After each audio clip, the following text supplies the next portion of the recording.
ஸ்தோத்திரம். கர்த்தர் உங்களை ஆசீர்வதிப்பாராக. இப்பொழுதும் சுகந்தா எட்வின் அவர்களை நாம் கரம் தட்டி வரவேற்போம். அதனால கர்த்தர் அவர்களை கொண்டு நல்ல உணர்த்துதலோடு உங்களோடு பேசுவார். ஆவலாக காத்திருங்கள். கர்த்தர் தாமே ஆசீர்வதிப்பாராக. மெசேஜ் கொஞ்சம் நீளமா பெருசா இருந்தாலும் பொறுமையாக கேளுங்கள். ஏன்னா 2 வசனத்தை பற்றி கர்த்தர் இவங்க பேச சொல்லியிருக்காங்க. எனக்கு கர்த்தர் உணர்த்தின இந்த 40 நாள் ஜெபங்கள் லென்த் டேஸ்ல நாங்க முக்கியமா அதிகமா ஜெபங்கள்ல கர்த்தருடைய பாடு மரணங்களை நினைத்து நன்றி செலுத்துவோம். அப்படிப்பட்ட பாடல்களை நாங்க பாடுவோம். அப்படி பாடி ஜெபிச்சுட்டு நான் வீட்டுக்கு போய் என்னுடைய பைபிள் போர்ஷனை வாசிக்கும் போது கர்த்தர் நல்லா எல்லாருக்கும் தெரிந்த வசனம் தான். அந்த வசனத்தை நான் வாசித்த உடனேயே அந்த வசனத்துல இருந்து எனக்கு அடுத்த வசனத்துக்கு போகவே முடியல. அந்த வசனம் என்னோட பேசிக்கொண்டே இருந்தது. நம்ம எல்லாருக்கும் தெரிந்த வசனம். ஆனா அந்த வசனம் அப்படி உணர்த்திக்கிட்டே இருந்துச்சு. அதனால அந்த வசனத்திலிருந்து உங்களோட சில வார்த்தைகளை சொல்லிட்டு சிலுவையிலே அவர் சொன்ன 2 வார்த்தைகளை குறித்து நாம் தியானிப்போம். நம்ம ஒரு சிறு ஜெபம் பண்ணுவோமா? ஸ்தோத்திரம் ஆண்டவரே, ஏசப்பா உம்மை துதிக்கிறோம் ஆண்டவரே. அப்பா உம்முடைய வசனம் வெறுமையாய் திரும்பாது, அதை அனுப்பின காரியமாக செய்யும்படி வாய்க்கும் என்று சொல்லப்பட்டிருக்குது. அப்பா பேசுகிற என்னை மறைத்து அப்பா ஆண்டவரே நான் சொல்ல வேண்டிய காரியங்களை கர்த்தருடைய வசனத்தை சரியாய் வெளிப்படுத்துகிற ஒரு கிருபையை, ஒரு அபிஷேகத்தின் வல்லமையை கர்த்தர் தரும்படியாய் ஜெபிக்கிறோம். இந்த வார்த்தைகள் எங்களுக்குள்ளே 60 100 பலன் தரும்படியாய் ஜெபிக்கிறோம். இயேசுவின் மூலம் ஜெபிக்கிறோம் நல்ல பிதாவே, ஆமென். சிலுவையில இயேசு நமக்கு சம்பாதித்து கொடுத்த முக்கியமான ஈவு அல்லது கிஃப்ட் என்னன்னு சொல்லுங்க பாப்போம் எல்லாரும். ஃபர்ஸ்ட் கிஃப்ட், பிரதானமான கிஃப்ட் என்னது? பாவ மன்னிப்பு, ரட்சிப்பு தான். அதுக்கு ஈக்குவலா நிறைய காரியங்கள் இருக்குது. ஃபர்ஸ்ட் அதுதான். என்னதான் நம்மளுக்கு தெய்வீக சுகம் கேட்டு பெற்றுக்கொண்டாலும், பொருளாதார ஆசீர்வாதங்கள் பெற்றுக்கொண்டாலும், பல நன்மைகள் உயர்வுகளை கண்டாலும், அந்த ரட்சிப்பு மட்டும் நம்ம வாழ்க்கையில இல்லைன்னா மனுஷன் உலகம் முழுவதையும் ஆதாயப்படுத்தி கொண்டாலும் தன் ஜீவனை நஷ்டப்படுத்தினால் அவனுக்கு ஒண்ணுமே இல்லை, வேஸ்ட், கம்ப்ளீட் வேஸ்ட் ஆயிரும். அதனால அவ்வளவு முக்கியமானது ரட்சிப்பு. நம்ம எல்லாருமே ரட்சிக்கப்பட்டிருக்கிறோம். ஆனால் அந்த ரட்சிப்பினால நம்ம என்ன சாதிச்சிட்டோம், என்ன வல்லமையை நாம் பெற்றிருக்கிறோம் அப்படின்ற சில காரியங்களை குறித்து நாம் தியானிப்போம். 1 கொரிந்தியர் 1:18 வசனம். உங்களுக்கு எல்லாரும் தெரிந்த வசனம் தான், எடுத்து வைத்துக் கொள்ளுங்கள். 1 கொரிந்தியர் 1:18 வசனம். சிலுவை பற்றிய உபதேசம் கெட்டு போகிறவர்களுக்கு பைத்தியமாயிருக்கிறது, ரட்சிக்கப்படுகிற நமக்கோ அது தேவ பலனாயிருக்கிறது. ஏன்னா சிலுவையை பற்றி எல்லாருக்குமே தெரியும். நிறைய பேர் சர்ச்சில் பார்த்துருப்பாங்க, சிலுவை டாலர் போட்டுக்கதை பார்த்துருப்பாங்க. சர்ச்சை கடந்து போற ஹிந்துஸ்லாம் என்ன செய்வாங்க, இப்படி செய்வாங்க, பார்த்துருக்கீங்களா? அப்படி போடுவாங்க. ஆனா சிலுவையில அந்த சிலுவை என்னதுன்னு கூட தெரியும், இயேசு அதுல மரித்தாருன்னு தெரியும். ஆனா அது கொஞ்சம் கூட அவங்க வாழ்க்கையில டச் பண்ணியிருக்காது. அது ஒரு இயேசு ஒரு புனிதன், ஒரு நல்ல மனுஷன் அப்படின்னு சொல்லிதான் யோசிப்பாங்க. அது அவங்களுக்குள்ள இயேசு எனக்காக மரித்தார், எனக்காக ரத்தம் சிந்தினார், எனக்காக சிலுவையில அவர் சிந்தின ரத்தத்தினால எனக்கு பாவ மன்னிப்பு உண்டு அப்படின்னு சொல்லி ஏற்றுக்கொள்ளாத எல்லாருமே கெட்டு போனவர்கள் தான். பாவத்தின் சம்பளம் மரணம். அவங்க எல்லாம் நித்திய அழிவு தான். அவங்களுக்கு ரொம்ப வருத்தம் தான். அவங்களுக்கு சிலுவை ஒரு பைத்தியமா தான் தெரியும். கிறிஸ்தவங்க சிலுவை எடுத்துட்டு போறதுக்கு எல்லாமே சர்ச்சுக்கு போறாங்க, அதெல்லாம் அவங்களுக்கு ஒரு விவற்பதமா தெரியும். எல்லாத்த காட்டிலும் என்ன பரிதாபம்னா, ஆர்சி சர்ச்சில் இன்னும் சில இடங்கள்ல சில சபைகளில் எல்லாம் சிலுவையை என்ன செய்வாங்க அவங்களுக்கு தெரியுமா? ஒரு ஆள் யாராவது சிலுவையை சுமந்துட்டு போற மாதிரி டிராமா மாதிரி நடிச்சு காமிப்பாங்க. ஆர்சி சர்ச்சில் கேள்விப்பட்டிருக்கீங்களா? அது நடக்கும். இப்போ அவங்களுக்குள்ள எவ்வளவு அந்த சிலுவை சத்தியம் உள்ள போயிருக்குன்னு கிடையாது, ஏதோ நம்ம அனுஷ்கரிக்கணும், அவ்வளவுதான். அப்ப அப்படிப்பட்ட எல்லாருக்குமே அது ஒரு பைத்தியம். அது விளங்கி கொள்ள முடியாத, ஒரு அண்டர்ஸ்டாண்ட் பண்ண முடியாத, அவங்களுக்கும் அந்த வாழ்க்கைக்கு சம்பந்தம் இல்லாத ஒரு காரியமா மாறிடுது. முடிவு என்னது? மரணம். அவங்க தான் கெட்டு போனவங்க. ஆனால் அந்த முக்கியமான பாயிண்ட், அதை ரட்சிக்கப்படுகிற நமக்கோ தேவ பலன். நம்ம அதை லேசா வாசிட்டு போயிடுவோம், தேவ பலன் சொல்லி. நான் அந்த ஆம்பிளிஃபைட் பைபிளை பார்க்கும்போது அந்த தேவ பலனுக்கு manifestation of the power of God. தேவ பலன்னா என்னது? Manifestation of the power of God. அப்படின்னா என்ன அர்த்தம்னா, கர்த்தருடைய வல்லமையை அது வெளிப்படுத்து. யாருடைய வாழ்க்கையில அந்த கர்த்தருடைய வல்லமையை அது வெளிப்படுத்த முடியும்?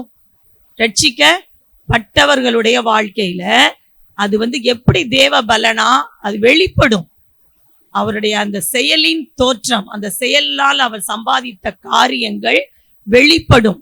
எப்படி வெளிப்படும்? தேவ வல்லமையாக என்ன செய்யும்? வெளிப்படும். நம்ம வாழ்க்கையில அது வெளிப்பட்டிருக்கா? அவ்வளவு சிலுவையின் உபதேசத்திற்கும் நமக்கு தொடர்பு இருக்கிறதா? சிலுவையின் உபதேசம் சொல்லும் போது உங்களுக்கு தெரியும், அவர் எவ்வளவு நன்மை செய்த அவரை புரிந்து கொள்ளாம ஜனங்கள் அவர் மேல நிறைய பொய் சாட்சி சொல்றதுக்கெல்லாம் வெயிட் பண்ணி நிறைய காரியங்களை செய்து அவரை மரணத்துக்கு ஒப்பு கொடுத்து அவர் பட்ட பாடுகள் எல்லாம், அவர் சிலுவையில எல்லாம் முடிந்ததுன்னு சொல்ற வரைக்கும் உள்ள எல்லா சத்தியமும் சிலுவை பற்றிய உபதேசம் தான். அப்ப அதுல ஒவ்வொரு காரியங்களையும் நாம் எடுத்து தியானிக்கும் பொழுது நம்ம வாழ்க்கையில அது வல்லமையை வெளிப்படுத்துகிறதாய், அந்த வல்லமையை வெளிப்படுத்துகிற கிறிஸ்தவர்களாய் நம்மை மாற்றும். அப்ப சிலுவை ஒரு வெற்றியின் சின்னம், ஒரு வல்லமையின் சின்னம். அதை உண்மையாக அதனுடைய மகத்துவத்தை அறிகிறவர்கள் வாழ்க்கையில வல்லமை வெளிப்படும். சரி, இந்த சிலுவையில இயேசு தொங்கின போது அவரிடம் வெளிப்பட்ட சில குணங்கள், அந்த குணங்கள் நம்ம வாழ்க்கையில இருக்கும்போது, நம்ம அந்த குணங்களை வெளிப்படுத்தும் போது நம்ம மூலமா அது தேவ பலனாய் வெளிப்படும். முதலாவது ஃபர்ஸ்ட்னு எடுத்துக்கிட்டீங்கன்னா அவருடைய அன்பு தான். நம்ம கல்வாரி அன்பை அப்படின்னு நிறைய பாடல்கள் பாடுவோம். அன்பே கல்வாரி அன்பே. அந்த கல்வாரியை, அந்த அன்பை என்ன செய்ய முடியாது? பிரிக்கவே முடியாது. அவர் நம்ம மேல அன்பு செலுத்தினதுனாலதான் அந்த கல்வாரியில மரிப்பதற்கு தன்னை ஒப்பு கொடுத்தார். ஒரு வசனம் சொல்லியிருக்கு, பாவிகளா இருக்கையில் கிறிஸ்து நமக்காக மரித்ததினாலே தேவன் தமது அன்பை விளங்க பண்ணினார். நம்ம பாவிகளா இருக்கையில் எவ்வளவோ துரோகம் செய்த, அநியாயம் செய்த, அவரை புறக்கணித்த, அவரை மிதித்த, அவர் அவமானப்படுத்தின எல்லாருக்காகவும் அவர் சிலுவையில தன்னுடைய இரத்தத்தை சிந்தினார் என்றால் அன்பு. அன்பு திரளான பாவங்களை என்ன செய்யும்? மூடும் என்று சொல்ல. நம்முடைய எல்லா பாவங்களையும், மனுக்குலத்தின் எல்லா பாவங்களையும் மூட முடிஞ்சிச்சுன்னா அது அவருடைய அன்பை அது வெளிப்படுத்துகிறது. உங்களுக்கு எல்லாருக்கும் தெரிந்த வசனம் யோவான் 3:16, தேவன் தம்முடைய ஒரே பேரான குமாரனை விசுவாசிக்கிறவன் எவனோ அவன் கெட்டு போகாமல் நித்திய ஜீவனை அடையும்படி அவரை தந்தருளி இவ்வளவாய். அந்த இவ்வளவாய்ன்ற காரியத்துக்கு நம்ம ஒரு மெஷர்மெண்ட்டே கொடுக்க முடியாது. அவருடைய அன்புக்கு மெஷர்மெண்ட்டே கொடுக்க முடியாது. அப்ப சிலுவையில் தொங்கின அந்த இயேசு இடத்துல நம்மிடத்துல வெளிப்பட வேண்டிய சுவாபம், முதல் சுவாபம் என்னது? அன்பு. அன்பு இல்லாதவன் தேவனை அறிய. நம்ம கிட்ட அந்த அன்பு இல்லைன்னா நம்ம இயேசுவை வெளிப்படுத்த முடியாது.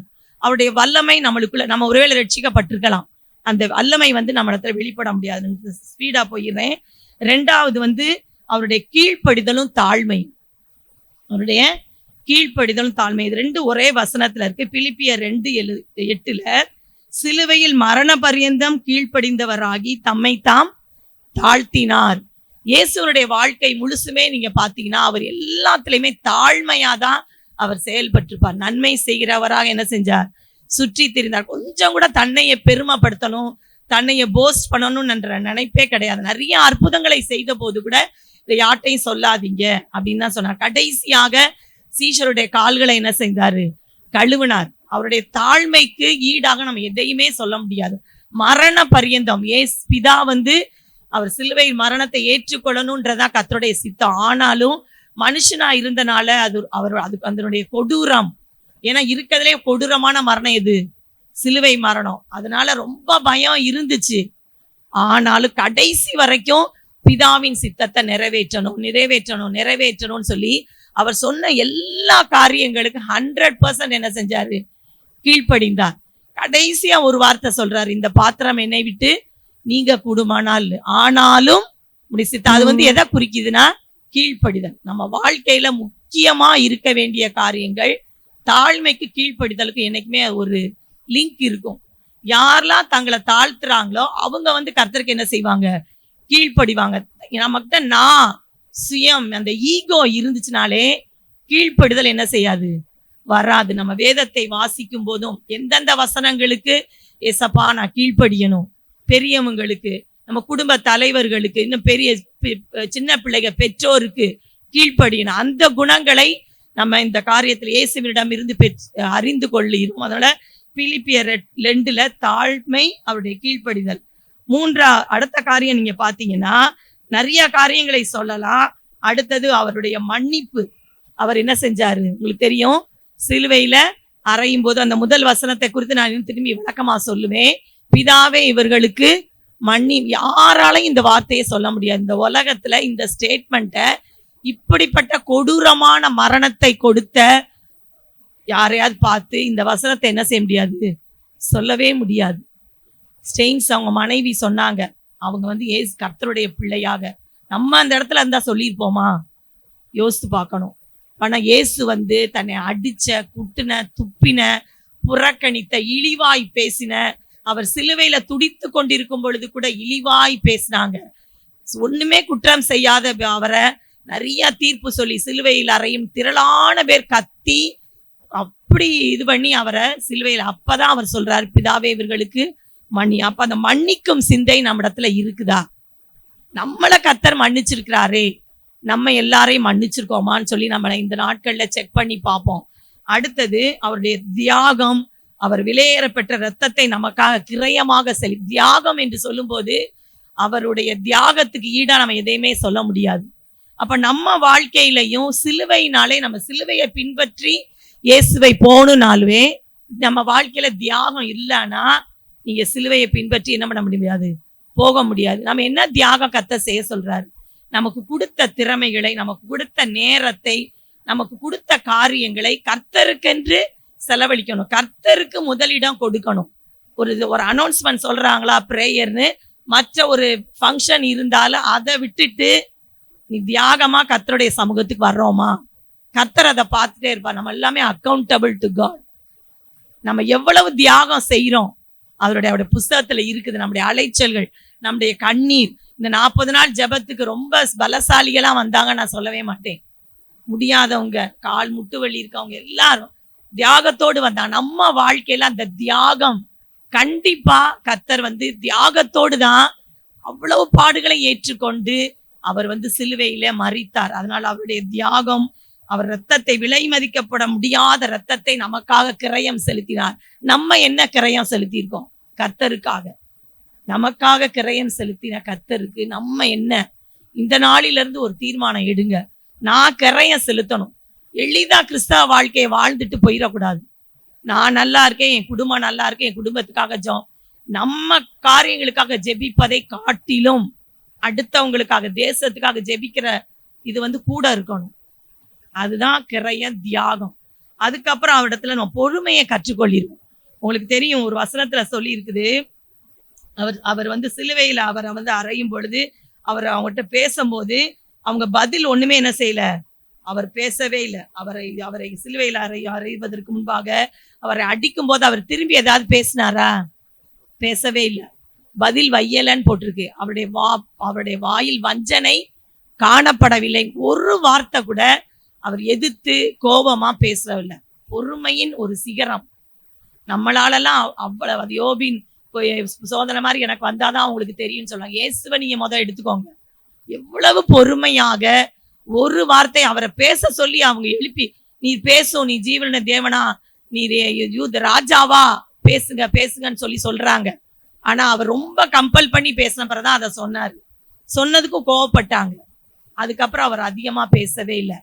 சத்தமிடாது இருக்கிற ஆட்டுக்குட்டியை போல என்ன செஞ்சாரு? மௌனமா இருந்தார் என்று பார்க்கிறோம். எப்படி ஒரு ஆட்டுக்குட்டி பலி செலுத்த போகும்போது மௌனம், அது மாதிரி மௌனம் எல்லாவற்றையும். அது வந்து நம்மளுக்கு பாடமாக இருக்கிறது அந்த வசனம். அது ஒரு வசனம் நம்ம எடுப்போமா? 1 பேதுரு 2:21.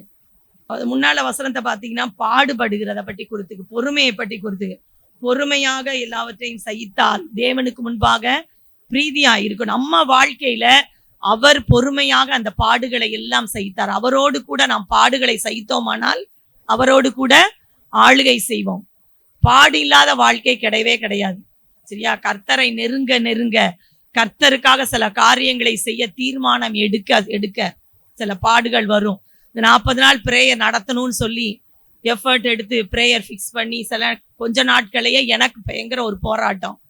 என் காலில் ஒரு பயங்கர பலவீனம், என்னால் வலது காலில் ஒரு நரம்பு வீக்னஸ், காலை ஊன முடியல, நைட்டு ஃபுல்லாக பெயின், என்னால் சரியாக தூங்க முடியல, பாடு இருந்துதான் செஞ்சிச்சு. ஆனாலும் நான் ஒரு நாள் கூட இந்த ப்ரேயரை நான் மிஸ் பண்ணலை. என்னோட ப்ரேயருக்கு வந்தவங்களுக்கு தெரியும். இந்த கால் வலியோட எத்தனை பேர் வந்திருப்பாங்கன்னு எனக்கு தெரியாது. ஆனால் கடவுள் என்னை அப்படியே இப்போ எனக்கு அப்படி இல்லை. என்னுடைய பாடுகளை என்ன செஞ்சிருக்காரு? மாற்றிருக்கார். சுகத்தை கர்த்தர் கொடுத்துட்டார். இன்னும் பூரண சுகத்தை எனக்கு கொடுப்பார். எல்லா சூழ்நிலையிலும் அப்படிதான். நான் ஸ்கூலில் வேலை பார்க்கும் போதுமே ரொம்ப நான் ஹெல்த்தியாக இருந்தேன், ரொம்ப வசதியாக நேரம் எனக்கு இருந்துச்சு. அதனால தான் ப்ரேயர் அட்டன் பண்ணேன்லாம் கிடையாது. எவ்வளோ குடும்ப பிரச்சனைகள், பாடுகள், எங்கள் அம்மாவை கவனிக்கிற காரியங்கள் இருந்தாலும் கர்த்தருடைய காரியத்திற்கு போது எங்கள் குடும்பமே ஃபர்ஸ்ட் நாங்கள் நிற்போம். அதை எங்கள் பெற்றோரிடமிருந்து நாங்கள் கற்றுக்கொண்டோம். நான் அதை சாட்சியாக சொல்ல முடியும். ஒரே ஒரு வார்த்தை, எங்கள் அப்பா அவங்க சிஎஸ்ஐ சர்ச்சுக்கு தான் போவாங்க, ஜார்ஜஸ் சர்ச்சுக்கு போவாங்க.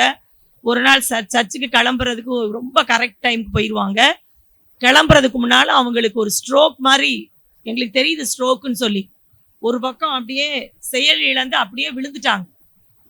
நாங்கள் எல்லாரும் சேர்ந்து ஜெபிக்கிறோம், அழுது. கர்த்தர் எப்படியும் அவங்கள எழும்ப வச்சிட்டார். சரி, எழும்பியாச்சுலப்பா, நீங்கள் ரெஸ்ட் எடுங்க, இன்னைக்கு போக வேண்டாம் சர்ச்சுக்கு. ஏன்னா எங்களுக்கு ரொம்ப பெரிய பாதிப்புன்னு தெரிஞ்சிச்சு. முடியவே முடியாதுட்டாங்க. கரெக்டாக திருப்பி கிளம்பி சர்ச்சுக்கு என்ன செஞ்சுட்டாங்க? போயிட்டாங்க. அவங்க பிள்ளைகள் பார்த்தீங்களா, நாங்கள் ஒரு நாள் கூட எங்கள் அப்பாட்ட எங்களை பற்றி கேட்டால் சொல்லுவாங்க, அவளுங்க ஞாயிற்றுக்கிழமை எந்த காரியத்தை நீங்கள் வச்சிங்கனாலும் என் பிள்ளைகளை நீங்கள் கூப்பிடவே முடியாது, சர்ச்சை விட்டு வேற எங்கேயுமே போக மாட்டாங்கன்னு சொல்லுவாங்க. இது ஒரு சின்ன ஒரு எக்ஸாம்பிளாக தான் சொல்கிறேன். அப்போ பாடுகள் சொல்லும் போது நம்ம வாழ்க்கையில் பாடுகள் இல்லாமல் நம்ம கர்த்தருடைய ராஜ்யத்தில் போகவே முடியாது. ஒருவேளை பாடுகள் இல்லைன்னு சொல்லி நிறைய பேர், நீ ரட்சிக்கப்பட்டு இல்லை, நீ கர்த்தர்ட்ட வந்துட்டு இல்லை, உனக்கு ஒவ்வொன்றா சரியாயிரும், ஒரு மிராக்கிள் நடந்துரும். மிராக்கிள் நடக்க தான் செய்யும். இப்போ என் வாழ்க்கையில் மிராக்கிள் நடந்திருக்கு. ஆனால் சில பாடுகளை கர்த்தர் நம்ம வாழ்க்கையில் அனுமதிப்பார். அதை நம்ம சகித்து நம்ம கர்த்தருக்குள்ள நம்ம மகிழ்ந்திருக்கும் பொழுது நம்ம வெற்றி பெற முடியும். அதனால இதுல என்ன போட்டுக்குன்னா, நீங்கள் தம்முடைய அடிச்சுவடுகளை தொடர்ந்து வரும்படி உங்களுக்கு மாதிரி. அவர் தான் நம்மளுக்கு ரோல் மாடல். அவர் ரொம்ப ஜாலியா வாழ்ந்தாரா? இல்ல. எல்லா நிலைமையிலும் பாடுகளை பட்டு கடைசி வரைக்கும் பேசுறதுக்கு சாப்பிட்றதுக்கு நேரம் இல்லாம, தலை சாய்க்க இடமில்லாமல், ஆனாலும் தான் செய்ய வேண்டிய காரியங்களை செய்து முடித்தார். அப்ப அவருடைய அடிச்சுவடுகளை நம்ம என்ன செய்யணும்? பின்பற்றணும். அடிச்சுவடுகளை பின்பற்றினாதான் அவருடைய மகிமை நம்மளுக்குள்ள என்ன செய்யும்? விளங்கும். அந்த வெளிப்பாடு, அவருடைய வல்லமையின் வெளிப்பாடு ரட்சிக்கப்பட்ட நமக்குள்ளே விளங்கும். இல்லைன்னா அது விளங்க முடியாது. அதனால இந்த குணங்கள், நான் இதுக்கு மேல ரொம்ப குணங்களா நிறைய இருக்கும் எனக்கு தெரியும். அதை நான் ரொம்ப சொல்ல விரும்பல. முக்கியமான பாயிண்ட்டை உங்கள்கிட்ட நான் சொல்லிட்டேன். அப்ப அன்பு சொல்லுங்க, தாழ்மை, கீழ்ப்படிதல், மன்னிப்பு, தியாகம், அவர் கிரயம் செலுத்தினது, அவருடைய பொறுமை, பாடுகளை சகித்த காரியங்கள். இந்த காரியங்கள் நம்ம வாழ்க்கையில, இந்த குணங்கள் அவர் சிலுவையில வெளிப்படுத்துற இந்த குணங்களை நம் வாழ்க்கையிலும் இருக்கும் பொழுது ரட்சிக்கப்பட்ட நமக்கோ அந்த சிலுவையின் உபதேசம் எதா மாறிடுது? தேவ பலனா மாறுது. மேனிஃபெஸ்டேஷனா நம்மள்ட்ட இருந்து அந்த வல்லமை வெளிப்படும். கண்டிப்பா வெளிப்படும் உங்களுக்குள்ளே இருந்து. அடுத்தது சிலுவையிலிருந்து பெற்ற ஆசீர்வாதங்கள். அதை சுருக்கமா முடிச்சிடறேன். ஃபர்ஸ்ட் ஆசீர்வாதமே ரட்சிப்பு. உங்களுக்கு நான் அதை விளக்கம் சொல்ல தேவையில்லை, ரட்சிப்பு தான். அதுதான் மெயின் மெயின் மெயின் ஆசீர்வாதம். அந்த ரட்சிப்பை இன்னும் யாராவது பெறாம அந்த இடத்துல இருந்தீங்கன்னா, இல்ல உங்க உறவினர்கள் பெறாம இருந்தா, இதை கண்டிப்பா நீங்க சொல்லுங்க. நம்ம கண்டிப்பா ரட்சிப்பு இல்லைன்னா அடுத்தது என்னது? நம்ம கெட்டு போன லிஸ்ட் தான், மரணம் தான், நித்திய ஆக்கினை தான்.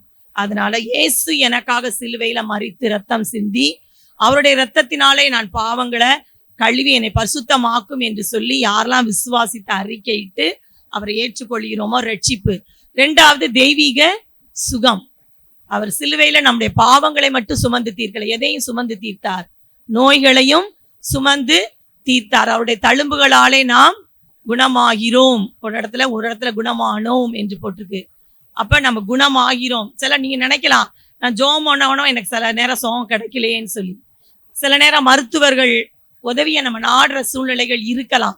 ஆனாலும் ஒரு கர்த்தருடைய பிள்ளை இயேசு எனக்கு சுகத்தை தருவார், அவருடைய தழும்புகளால் நான் சுகமாவேன், அவருக்கு சித்தம் உண்டு, நான் சுத்தமாவேன் அப்படின்னு சொல்லி சுகமாக்குகிற அந்த வார்த்தைகளை நாம் அறிக்கையிட்டு கொண்டு இருக்கும் போது நம்மள மரண கட்டுக்குள்ள நம்மள இருந்தா கூட நம்மளை என்ன செய்வார்?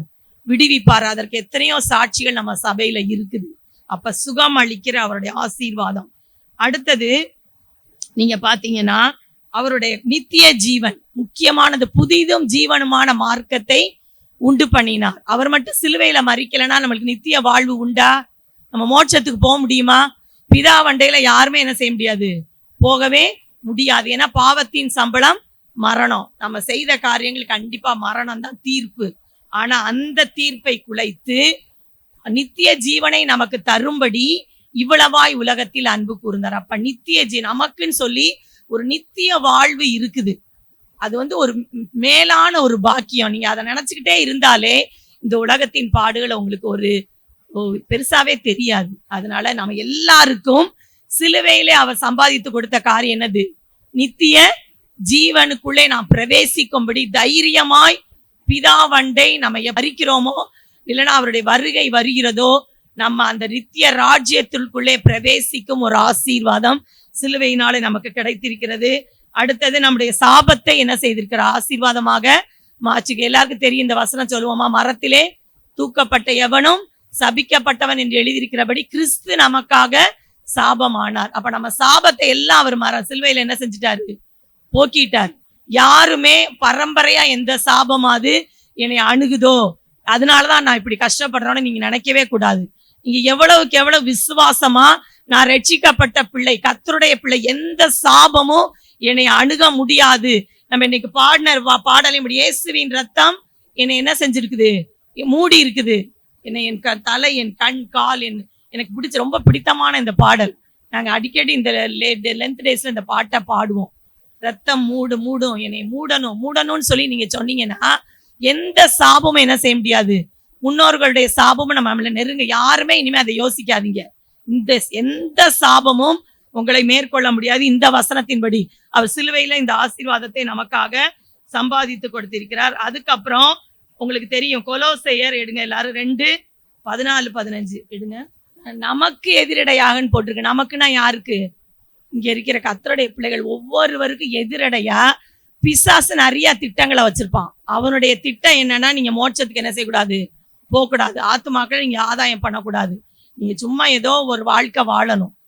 அந்த வசனத்தின் மகத்துவத்தை நீங்க ருசிக்க கூடாது. அந்த வசனத்தை கிளைம் பண்ணி ஜெபிக்க கூடாது. அந்த வசனத்தினால் வருகிற வெற்றியை நீங்க சுதந்திரிக்க கூடாது. இதுதான் பிசாசனுடைய திட்டம். நமக்கு எதிரடையா நிறைய கட்டளைகளை நமக்கு விரோதமா போட்டிருக்கான். அதை ஃபர்ஸ்ட் அவன் எழுதுனதை கர்த்தர் என்ன செய்யறார்?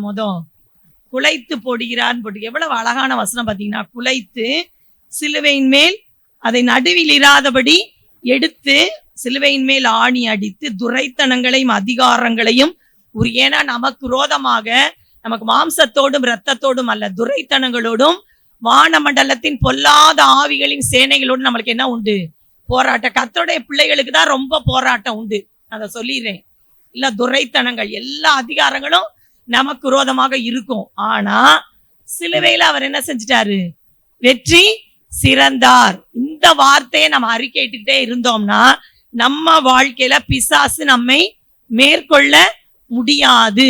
ஒவ்வொரு நாள் எழும்பின உடனே நான் இயேசுவின் பிள்ளை, இயேசுவின் இரத்தத்தால் கழுவப்பட்டிருக்கிறேன், பிசாசு என்னை தோற்கடிக்க முடியாது, அவன் தான் தோற்கடிக்கப்பட்டவன், அவனுடைய தலையை கர்த்தர் பிசாசின் தலையை சிலுவையில நசுக்கிட்டாரு, அவன் என்னை ஜெயம் எடுக்க முடியாது, நான் ஜெயிக்க பிறந்தவள், நான் சாதிக்க பிறந்தவள், நம்மை முற்றிலும் ஜெயம் கொள்ள கர்த்தர் அழைத்திருக்கிறார் அப்படின்னு சொல்லி இந்த வார்த்தைகளை வெற்றி சிறந்த இயேசு என்னோடு கூட இருக்கிறார், கிறிஸ்து இயேசுவுக்குள் எங்களை வெற்றி சிறக்க பண்ணி அவருடைய அறிவின் வாசனை எங்கள் மூலமாய் வெளிப்படுத்துகிற தேவனுக்கு ஸ்தோத்திரம் அப்படின்னு சொல்லி நிறைய வசனம்.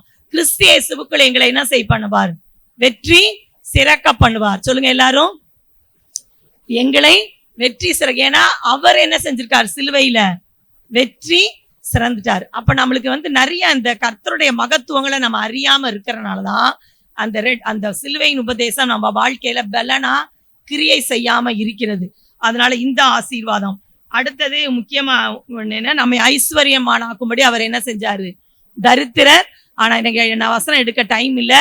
என்னைக்குமே நான் வந்து ஏழை, நான் வந்து இப்படியே இருக்கிறதா என்னுடைய கர்த்தருடைய சித்தம் நீங்க நினைக்கவே கூடாது. வசனத்தை வச்சு கர்த்தர் எனக்காக அவர் தரித்திரர் ஆனார். நான் தரித்திரத்துல இருக்க தேவையில்லை. கர்த்தருடைய பிள்ளையா நீங்க உண்மையா வாழ்ந்தீங்கன்னா கர்த்தர் கண்டிப்பா நம்ம ஐஸ்வர்யவானாக என்ன செய்வார்? மாற்றுவேன் என்று சொல்லி இருக்கிறார். எல்லா குறைகளும் கிறிஸ்து இயேசுவுக்குள் மகிமையிலே நிறைவாக்குவார். நான் தரித்திரத்துல தொடர்ந்து கஷ்டத்துல இருக்க தேவையில்லை அப்படின்னு சொல்லி நம்ம கிளைம் பண்ணணும். கடைசியா நான் ஒண்ணு சொல்லி முடிச்சிருக்கேன். கொலோசையர் 1:20 என்ன செஞ்சார்? சமாதானத்தை உண்டாக்கினார் போட்டு, சமாதானத்தை உண்டு பண்ணும் ஆக்கினை அவர் மேல் வந்தது. அப்ப நம்ம சமாதானமாக வாழ, என்னைக்கெல்லாம் உங்க குடும்பத்துக்குள்ள உங்க வேலை பார்க்குற இடங்களுக்குள்ள சமாதான குறைவுகள் வருகிறதோ அந்த நேரத்துலலாம் சிலுவையில எனக்காக நீர் என்ன செஞ்சுட்டீர்? சமாதானத்தை உண்டு பண்ணி வைத்திருக்கிறீர். அவர் வந்து நம்ம குருத்தோலை கொண்டாடினோம். அவர் பவனி வந்தார் கழுதையின் மேல. அது என்ன அடையாளம்? சமாதானத்தின் அடையாளமாக மேசியாவாக அந்த குதிரையில அவர் ஏறி வந்தார். அவர் ராஜாவாக இருந்தாலும் ராஜாவா குதிரையில வரல. எதுல வந்தாரு? கழுதையின் மேல வந்தார். மேசியாவாக சமாதானத்தை கூறுகிறவராக வந்தார். அதனால சமாதான காரணர் என்று வேதத்துல வாசிக்கிறார். அதனால என்னைக்குமே சமாதான குறைவுகள் நம்ம வாழ்க்கையில வருவதற்கு நம்ம இடம் கொடுக்க கூடாது. ஏன்னா அவர் வந்து சிலுவையிலே சிந்தின இரத்தத்தினால எதை உண்டு பண்ணிட்டாரு? சமாதானத்தை உண்டு பண்ணி. உங்க குடும்பத்துல சமாதான குறைவுகள் வருதா? அது பிசாசு கொண்டு வருகிற காரியங்கள். அதிகமா ஊழியத்துல இருக்கும் பொழுது பல காரியங்களை செய்ய நினைக்கும் போது குடும்பங்களை பயங்கரமா பிரச்சனைகளை, சமாதான குறைவுகளை கொண்டு வருவான். ஊழியக்காரர் குடும்பத்துல கூட அவங்க எக்ஸெப்ஷன் கிடையாது. நாங்களும் மனுஷர் தானே, பல பிரச்சனைகள் வரும். ஆனாலும் தொடர்ந்து அதை நீடிக்க விடக்கூடாது. சமாதான குறைவுகள் மாறணும். சமாதானத்தை குலைக்கிற பிசாசின் வல்லமைகளை நாங்கள் அழித்து ஜெபிக்கிறோம். எங்களை சமாதானமாய் வாழ கர்த்தர் அழைத்திருக்கிறார். சமாதானத்தை உண்டாக்கிட்டார்னா உண்டாக்குனதுதான். உலகம் தரக்கூடாத சமாதானத்தை நான் உனக்கு கொடுப்பேன் என்று சொன்னா கொடுத்ததுதான். அதனால இந்த காரியங்கள், இந்த ஆசீர்வாதங்கள் மறுபடியும் சுருக்கமாய் சொல்லிறேன். ரட்சிப்பு, தெய்வீக சுகம், நித்திய ஜீவன், சாபத்தை ஆசீர்வாதமா மாற்றுகிறது, சிலுவையில வெற்றி சிறந்தது, நம்மை ஐஸ்வர்யமானவனா மாற்றி இருக்கிறார். அதுக்கப்புறம் சமாதானத்தை உண்டு பண்ணி சிலுவையில அவர் நமக்காக கொடுத்த ஆசீர்வாதங்கள். இந்த காரியங்கள் நம்ம வாழ்க்கையில செயல்படும் போது சிலுவையின் உபதேசம் நம்ம வாழ்க்கையில தேவ பலனாய் manifestation of the power of God நம்ம வாழ்க்கையில கர்த்தருடைய வல்லமை வெளிப்படுகிற காரியமாய் அது மாறும். எத்தனை பேர் விசுவாசிக்கிறீங்க? ஸ்தோத்திரம். எந்த நாளில இருந்து இந்த காரியங்களை வைத்து கிளைம் பண்ணி ஜெபம் பண்ணுங்க. இப்பதான் நான் வந்து வசனத்துக்கு வர்றேன். சிலுவையில அவர் முதலாவது சொன்ன வசனம் லூக்கா 23 எடுத்துக்கோங்க. 33வது வசனம், 34வது வசனம். கபாலஸ்தலம் என்று சொல்லப்பட்ட இடத்தில் அவர்கள் சேர்ந்த பொழுது அங்கே அவரையும் அவருடைய வலது பக்கத்தில் ஒரு குற்றவாளியையும் அவர் இடது பக்கத்தில் ஒரு குற்றவாளியையும் சிலுவையிலே அறைந்தார்கள். அப்பொழுது இயேசு, பிதாவே இவர்களுக்கு மன்னியும், தாங்கள் செய்கிறது இன்னதென்று அறியாதிருக்கார்களே என்றார் அப்படின்னு சொல்லி போட்டிருக்குது. எப்ப அப்படி சொன்னார்னா, அவர் வலது பக்கத்துல வந்து இடது பக்கத்துலயும் யார் அறையப்பட்டிருக்கா?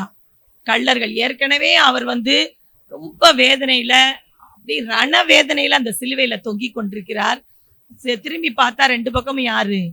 கள்ளர்கள் மத்தியில அவரை சரி, ஒரு தேவ குமாரனை ஒரு தனியா ஒரு இடத்துல கூட அவரை வந்து வெளிப்படுத்தி அவங்க காமிக்கல. கள்ளர்கள் மத்தியில அவரை சிலுவையில அறையிறாங்க. அப்பொழுது இந்த வார்த்தையை சொல்றாரு, பிதாவே இவர்களுக்கு மன்னியும். அதுக்கு முன்னால நீங்க பாத்தீங்கன்னா திரளான கூட்டத்தார் அழுதுகிட்டு வர்றாங்க. அப்ப இயேசு சொல்றாரு, நீங்க எனக்காக நீங்க என்ன செய்யாதீங்க, அழாதீங்க, உங்களுக்காகவும் உங்கள் பிள்ளை. ஏன்னா கடைசி வரைக்கும் இயேசு இருக்கும் பொழுதும் கூட அவரை தேவ குமாரனாக, அவரை பாவங்களை மன்னிக்க அதிகாரம் உடையவராக அவங்க ஏற்றுக்கொள்ளவே இல்லை. அவர் நிறைய இடத்துல அற்புதங்கள் செய்யும் போது, மகளே உன் பாவங்கள் உனக்கு மன்னிக்கப்பட்டது, இனி பாவம் செய்யாதேன்னு சொல்றார். திமிர்வாதக்காரனை நோக்கியும் உன் பாவங்கள் உன் மன்னிக்கப்பட்டதுன்னு சொல்லும் போது என்ன சொல்றாங்க? பிதா தவிர ஒருத்தர் பாவத்தை நீ என்ன பாவத்தை மன்னிக்கிறேன்னு சொல்றேன்னு சொல்லி அலட்சியப்படுத்தினாங்க. அப்ப மட்டுமா அலட்சியப்படுத்தினாங்க?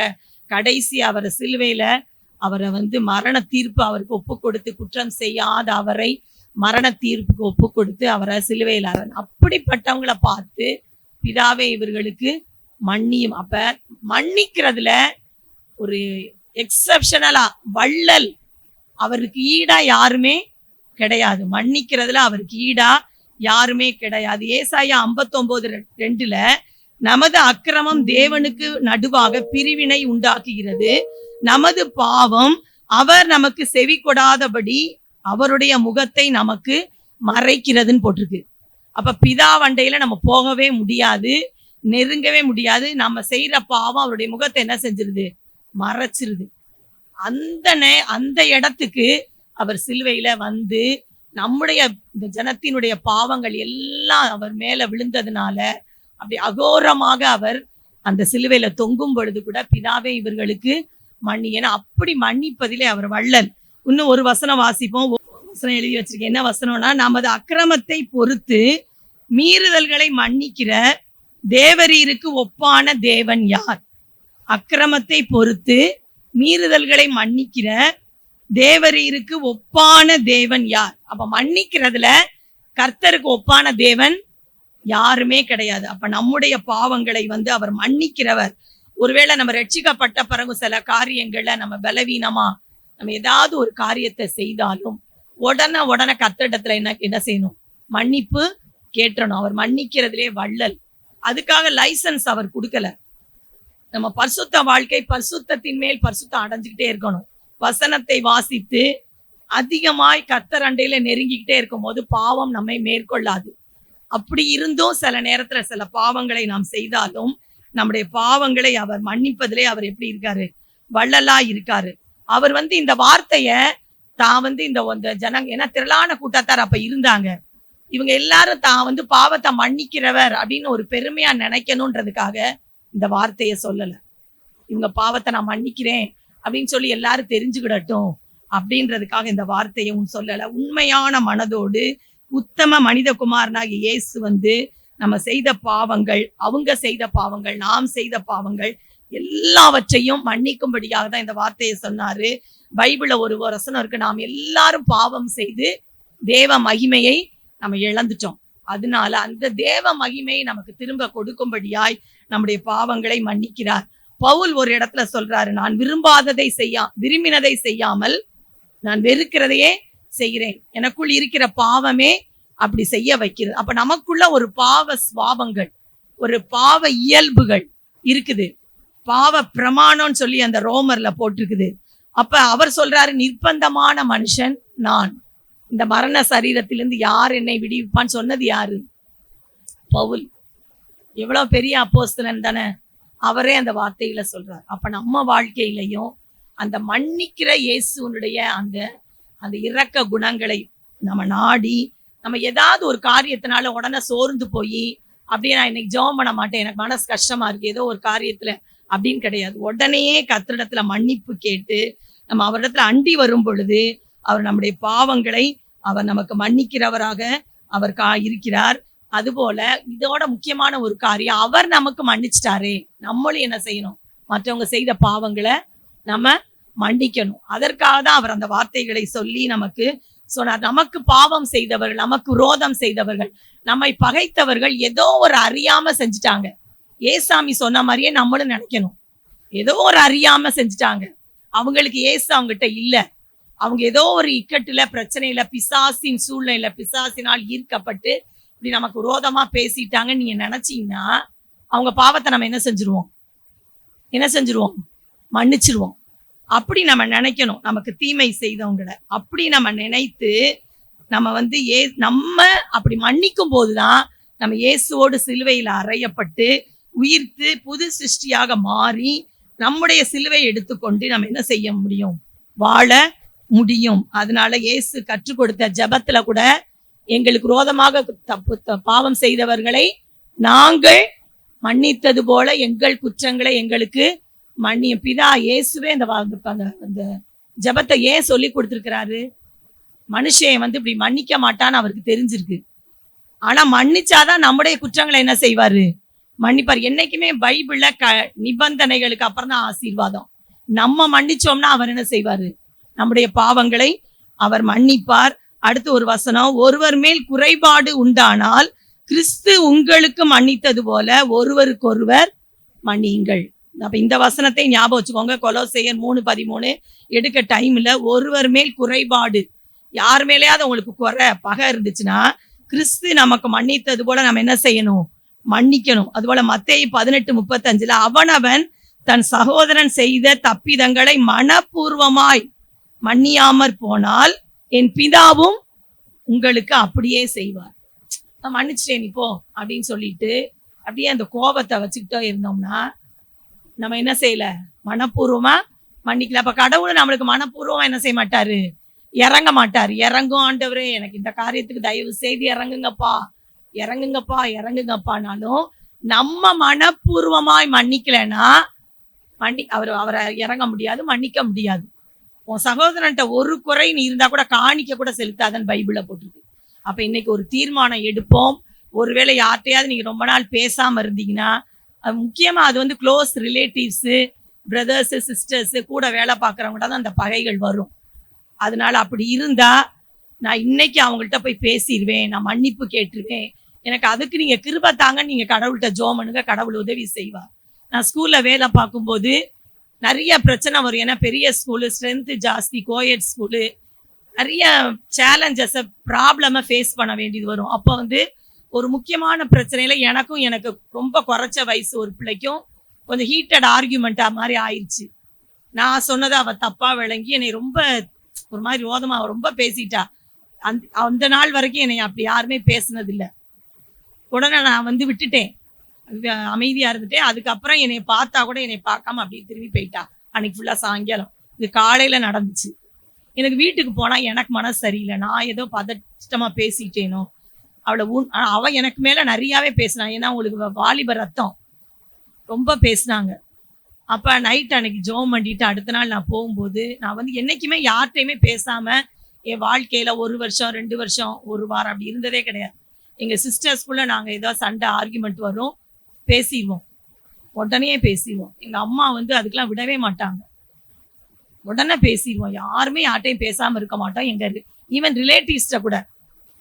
அப்ப நான் அடுத்த நாள் காலையில போனா அடுத்த நாள் என்கிட்ட பேசவே இல்லை. நான் அப்ப ஜெபம் பண்ணிக்கிட்டே இருந்தேன். ஒரு சான்ஸ் கிடைச்சு தனியா ஒரு ஸ்டெப்ஸ் பக்கத்துல போகும்போது நான் சொன்னேன், நீ வந்து நான் பேசுனதை ஒருவேளை நீ தப்பா எடுத்திருக்கலாம், நான் ஒருவேளை கோபமா பேசிருக்கலாம், இந்த பிரச்சனைனால பேசிருக்கலாம், தயவுசெய்து மன்னிச்சிரு அப்படின்னு நான் சொன்னவொன்னே அவ எதிர்பார்க்கவே இல்லை நான் மன்னிப்பு கேட்பேன்னு சொல்லி. என்னக்கா நீ இவ்வளவு பெரியவங்க, நீங்க என்கிட்ட மன்னிப்பு கேட்குறீங்க, நான் அப்படிலாம் ஒண்ணுமே நினைக்கலக்கா அப்படின்னு சொல்லிட்டு அதுக்கு பிறகு என்ன செய்ய ஆரம்பிச்சிட்டா? பேச ஆரம்பிச்சிட்டா. நான் ரிட்டையர்ட் ஆகும் போது வரைக்கும் கர்த்தருக்கு முன்பா சாட்சியா சொல்றேன், யார்கிட்டையும் எனக்கு பகையோ நான் யார்கிட்டையும் பேசாம இருந்ததோ. ஏன்னா பயங்கரமான சிச்சுவேஷன்ஸை ஸ்கூல்ல ஃபேஸ் பண்ணுவோம், அப்படி இல்லை. அதனால உங்களுக்கும் நான் சொல்றேன், நீங்க அதற்கு சான்ஸ் கேளுங்க, கர்த்தர்ட்ட தருணம் கேளுங்க, மன்னிக்கணும். கண்டிப்பா நம்ம மன்னிச்சாதான் மோட்சத்துக்கு போக முடியும், பிதா நம்ம ஏற்றுக்கொள்ள முடியும். 2வது வசனத்துக்கு போயிடுவோமா? லூக்கா 23:43. உங்களுக்கு தெரியும், 2 கலர்கள் அவர் பக்கத்துல தொங்குறாங்க. அப்ப ஒருத்தன் வந்து சொல்றான், நீ வந்து கிறிஸ்துவானால் உன்னையும் எங்களையும் ரட்சித்துக்கொள் அப்படின்னு சொல்லி அந்த நேரத்துல கூட ஊன் பண்ணி பேசுறான். அப்ப அடுத்த கள்ளன் சொல்றான், நம்ம செஞ்ச பாவத்துக்காக நம்ம நியாயப்படி என்ன செய்யறோம்? தண்டிக்கப்படுறோம், நம்மளுக்குரிய பலனை நம்ம அடையிறோம். ஆனா இவர் என்ன செய்யல? ஒரு பாவமுமே செய்யல. அதனால நீ அப்படி பேசாதன்னு சொல்லி அவனை கடிந்து கொண்டான்னு போட்டிருக்கு. அவன் செய்த பாவத்தை என்ன செய்யறான்? கடிந்து கொண்டுட்டு தான் சொல்றான், இயேசுவை நோக்கி, ஆண்டவரே நீ நம்முடைய ராஜ்யத்தில் வரும்போது அடியேனை எவ்வளவு ஒரு அருமையான ஒரு ஜெபம் பார்த்தீங்களா? கடைசி நேரம் ஜெபம் பண்ணாலும் அழகான ஒரு ஜெபம். இந்த ஜெபத்துல எத்தனை காரியங்கள்னா, ஃபர்ஸ்ட் வந்து ஆண்டவர் என்று சொல்றான் இயேசுவை. அவ்வளவு நாள் அவன் சொல்லியிருப்பானா? அவன் பயங்கர கள்ளன், கொலை பாதகன்.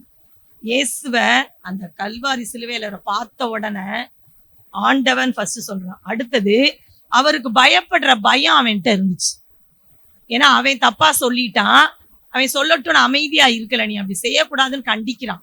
அப்ப இவனுக்கு கர்த்தருக்கு பயப்படுற பயம் இருந்துச்சு. அடுத்தது தான் குற்றவாளி, தான் செய்த காரியங்களை கடவுள் மன்னிக்கணும்னு சொல்லி தன்னுடைய பாவத்துக்கு உணர்வடைந்துதான் இந்த வார்த்தையை சொல்றான். இல்லைன்னா அவருடைய ராஜ்யத்துல அவன் வர முடியுமா? நீ ராஜ்யத்துக்கு வரும்போது அடியேனை நினைத்தரும்னா அவன் குற்றத்தோட வர முடியுமா?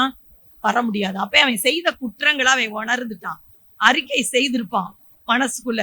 அப்படி சொல்லும் போதுதான் உன்னன்னு முக்கியமான ஒரு காரியம், அவர் ஒரு சக்கராதிபதி ராஜா, இந்த உலகத்தின் ராஜாக்களுக்கெல்லாம் ராஜா. இந்த உலகத்தின் ராஜ்யத்தை ஸ்தாபிக்க அவர் வரல, மேலான பரலோக ராஜ்யத்தின் ராஜா. அப்படி அவன் நினைச்சனாலதான், நித்திய ராஜ்யத்தை குறித்த வெளிப்பாடு அவனுக்கு இருந்ததுனாலதான், ஆண்டவரே நீர் உம்முடைய ராஜ்யத்தில் வரும்போது அடியேனை நினைத்தேன். எவ்வளவு அழகான வார்த்தை. உடனே கடவுள் வந்து சொல்றாரு, இன்றைக்கு நீ என்னுடனே கூட பரதேசியில் இருப்பாய் அப்படின்னு. அடுத்த கள்ளனுக்கு அந்த சான்ஸ் கிடைச்சிட்டா? கிடைக்கல. இவன் வந்து ஆண்டவர் என்று அறிக்கை செய்து, கர்த்தருக்கு பயப்படுற பயம் இருந்து, தான் செய்த குறைகளை அறிக்கையிட்டு உணர்ந்து, அடுத்தவனை கடிந்து கொண்டு கர்த்தர் ராஜா என்று உணர்ந்து அடியே நினைத்தலும் என்று சொன்னனால அந்த ஆசீர்வாதம் அவனுக்கு கிடைத்தது. அதனால நம்மளும் யாரையும் டக்குன்னு ஜட்ஜ் பண்ணி இவங்க வந்து அப்படி தீர்ப்பு சொல்லக்கூடாது. நம்ம அடுத்தவங்களுக்காக கடைசி வரை இந்த காரியத்துல உங்களுக்கு ஒரு கொஸ்டின் வரலாம், நம்ம ரட்சிக்கப்பட்டு இவ்வளவு நாள் கர்த்தருக்காக இப்படி வாழ்றோமே, கடைசி நேரம் கடவுள்கிட்ட கேட்டு எங்க போயிட்டான் மோட்சத்துக்கு? நிறைய பேர் உங்ககிட்ட இந்த கொஸ்டின் கேட்டிருப்பாங்க. இதுக்கு என்ன ஆன்சர் தெரியுமா? யோவான் 14:2 எடுங்க எல்லாரும். நம்ம ஒவ்வொருவருக்காகவும் ஸ்தலத்தை என்ன செய்யறாரு? ஆயத்தம். என் பிதாவின் வீட்டில் அநேக வாசஸ்தலங்கள். அப்ப கடைசி நேரம் அறிக்கை செய்து கர்த்தருடைய ராஜ்யத்துக்கு போனவனும் மோட்சத்துக்கு தான் போறான்.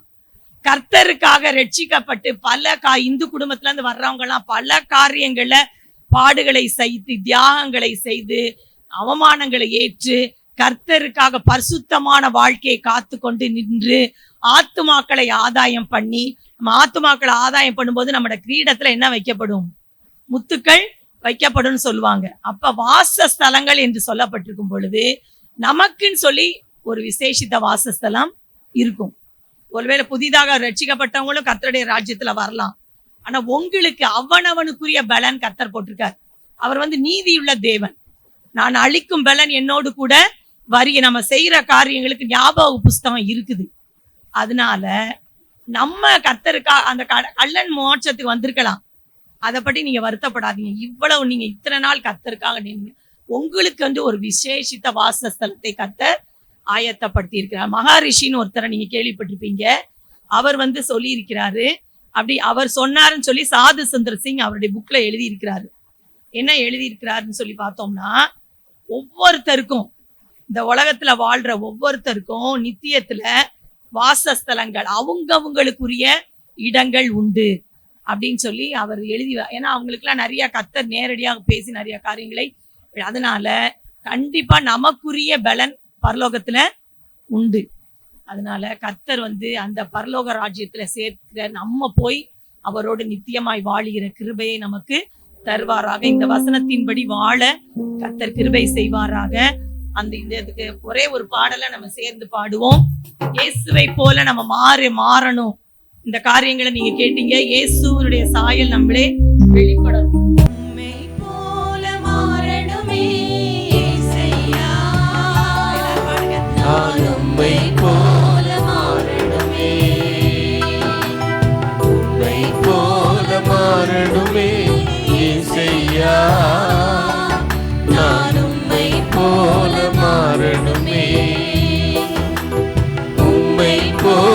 மாற்றிடுமே இயேசையா, என்னை உம்மை போல மாற்றிடுமே,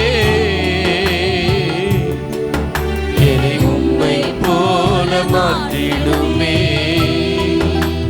பரிசுத்தம் பரிசுத்தம் தாருமே,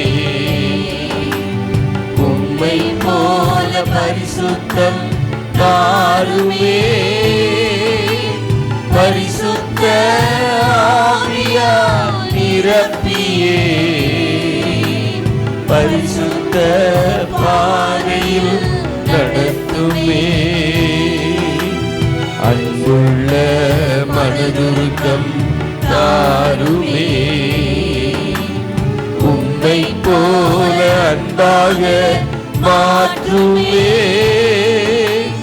அன்புள்ள ஆவியால் நிரப்பியே அழகான பாதையில் நடத்துமே.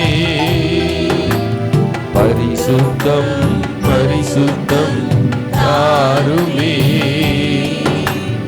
உம்மை போல பரிசுத்தம் தாருமே. பரிசுத்த ஆவியால் நிரப்பியே பரிசுத்த பாதையில் நடத்துவே. அன்புள்ள மனதுருக்கம் தாருமே. உம்மை போல அன்பாக மாற்றுமே. அன்புள்ள ஆவியால் நிரப்பியே அழகாக பாதையில் நடத்துவே.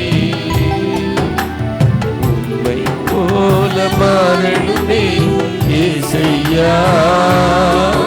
நான் உம்மை போல மாறணுமே.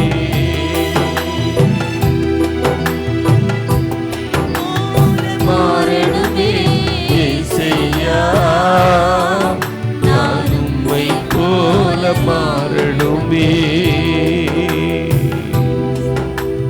ஏசப்பா, நாங்கள் கேட்ட வார்த்தைகளின்படியாக சிலுவை பற்றிய உபதேசம் ரட்சிக்கப்படுகிற எங்களுக்கு அது தேவ பலனாய் தேவ வல்லமையை எங்களுடைய வாழ்க்கையில வெளிப்படுத்துகிறதா இந்த நாளிலிருந்து காணப்பட, சிலுவையிலே கண்ட உடைய குணாதிசயங்கள், சிலுவையின் மூலமாய் நாங்கள் பெற்ற ஆசீர்வாதங்கள், அந்த மன்னிக்கும் சிந்தை எங்களிடத்துல காணப்படணும். ஒரு நாளில் பரலோக ராஜ்யத்தில் நாங்கள் பல ஒரு ஆசீர்வாதங்களோடு பல பலனோடு உத்தமம் உண்மையுள்ள ஊழியக்காரனின் ராஜ்யத்திற்குள் பிரவேசின்னு சொல்லி எங்களை நீங்க சந்தோஷமா ஏற்றுக்கொள்ளும் நிலைமையில நாங்க காணப்படணும். பிதாவே, இயேசுவே, நீர் எங்களுக்கு உதவி செய்யும்படியாய் ஜெபிக்கிறோம். இயேசுவின் மூலம் ஜெபிக்கிறோம் நல்ல பிதாவே, ஆமென்.